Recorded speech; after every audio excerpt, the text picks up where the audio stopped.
বেলা snacks. আহা কি সুন্দর ঘুরে যাচ্ছে ডিশটা। দেখো আমি শাড়ি পরেছি। নমস্কার, আমি সুস্মিতা। আর আজকে বিকাল 4টে থেকে মানে রবিবার বিকাল 4টে থেকে আমি আমার ব্লগটা আজকে স্টার্ট করছি। আজকে স্টার্ট করলাম একটু অন্যভাবে, শাড়ি পরে, তাও আবার নাকে সর্দি নিয়ে। হ্যাঁ, আর বলো না, তোমরা শর্ট ভিডিওতে নিশ্চয়ই দেখে ফেলেছো কালকে যে আমি হেয়ার কেয়ার করেছিলাম, আর তাতেই লেগে গেছে আমার ঠান্ডা, গলা খুসখুস করছে, একটা নাক দিয়ে জল গড়াচ্ছে, মানে ঠান্ডাটা লেগেছে। কিন্তু খুব বেশি লাগেনি, কিন্তু মোটামুটি লেগেছে। এখন থেকে যদি ওষুধ না খাই তো এটা বড় সড়ো সর্দি জ্বর কাশি বাঁধিয়ে বসবে। আর এই দেখো, এই চাদরটা আমি আজকে বাজারে যখন গিয়েছিলাম, যারা বিক্রি করতে আসে ফেরিওয়ালারা, তাদের থেকে আমি কিনেছি, 100 টাকা নিয়েছে। এই চাদরটা পুরোটাই সুতির, ওই কি একটা বলে মোটা সুতো, মানে ওই সুতির। তো আমার মনে হলো যে ভালোই হবে। আর এখন না টুপির মতন করে এই চাদরগুলো অনেকে দেখি বেশ নেয়, আমিও একটা স্টোল নেই, তো ভাবলাম যে এটা নিলে ভালোই হবে, তো সেই জন্য কিনেছিলাম। আর বিকালবেলা তখন কটা, বিকালবেলায় বলি দুপুর 2:30-3টের সময় করে, জানো তো, এই জামা কাপড়গুলো ধুয়ে মিলেছিলাম, যার জন্য 4টে 4:30-এর মধ্যে তো শুকিয়ে যায় না। আর আমি আজকে শাড়ি পরেছিলাম রিলস বানাবো বলে, কয়েকটা রিলস বানালাম, বানাতে বানাতে মোটামুটি সন্ধে হয়ে গেল। তারপরে ধারের দিক থেকে জামা কাপড়গুলো ভিতর দিকে মিলে দিলাম, আর তারপরে সন্ধে দিলাম।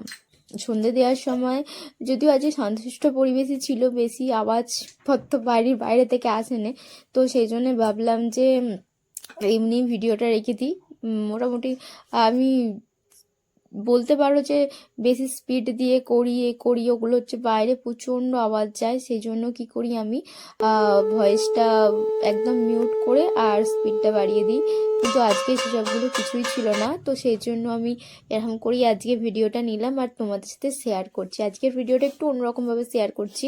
আর তোমরা কিন্তু অবশ্যই জানিও যে আমার ব্লগটা তোমাদের কেমন লাগলো, আর ভালো লাগলে লাইক কমেন্ট অ্যান্ড সাবস্ক্রাইব অবশ্যই করেছে। আর যারা নতুন বন্ধু আছে তারাও কমেন্ট করেছে। হ্যাঁ আমি জানি আমার একটু তোমাদেরকে রিপ্লাই দিতে দেরি হয়, কিন্তু আমি রিপ্লাই ঠিকই দেওয়ার চেষ্টা করি তোমাদেরকে, তোমরা অবশ্যই পাশে থেকো।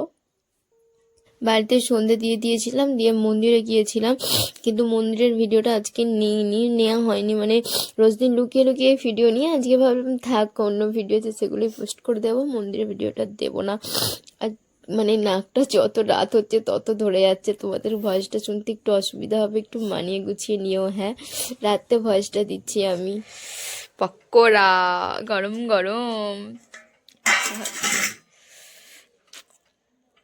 ভেজ পকোড়া তো গো, চিকেন পকোড়া করুনি? হ্যাঁ জানি, আমি কিছু করিনি। উফ, তোমাদের সব কি যে পেঁয়াজ আমিষের ঠেকাঠেকি বুঝি না বাবু, কি যে পেঁয়াজ আমিষের ঠেকাঠেকি। আজকে বাড়িতে সন্ধেবেলা হয়েছিল গরম গরম পকোড়া আর চা। না না, আমি ভাজিনি, কাকিমা করেছিল চাটা, আর পকোড়াটাও কাকিমাই ভেজেছিল। কারণ আমার ভাজার ক্ষমতা নেই, আমি করতে পারি না সত্যি কথা বলতে, কিন্তু খেতে পারি খুব ভালো করে। আমার মনে হয় সেটা সবাই পারে, আর তার সাথে আমিও খুব ভালো করে পারি। মানে বাইরের খাবারের থেকে তো আমার ঘরের খাবার খেতে বেশি ভালো লাগে। যখন আমার সময় আসবে তখনও আমি রান্না করব, তোমাদের সাথে শেয়ার করব, তোমরা সাথে থেকো। তো এখন আমার সময়টা আসেনি।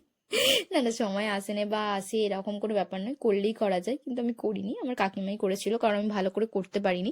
আমি করলে কেউ আর খেয়ে ভালো বলতো না, সাথে আমিও ভালো বলতাম না। তবে ট্রাই করব কোনো একদিন, দেখা যাক কতদূর কি করতে পারি।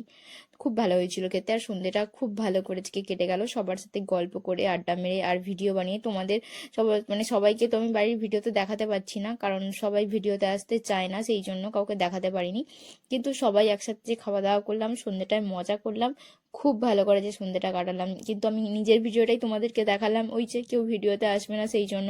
যদি সবাইকে দেখাতে পারতাম খুব খুশি হতাম, কিন্তু ওই যে কেউ আসবে না।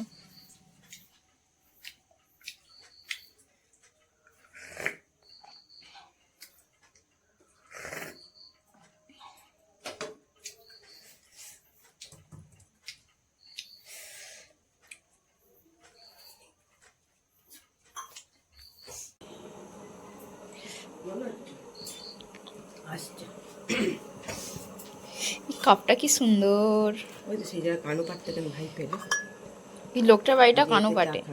বলছে এবার সবার কি ঠিকানা হয় না, বলছে কি নিয়ে ওকে অ্যাড দিয়েছে, বলছে আমি এটা দিই বা আমি যে নামে আছে ওকে চিনি।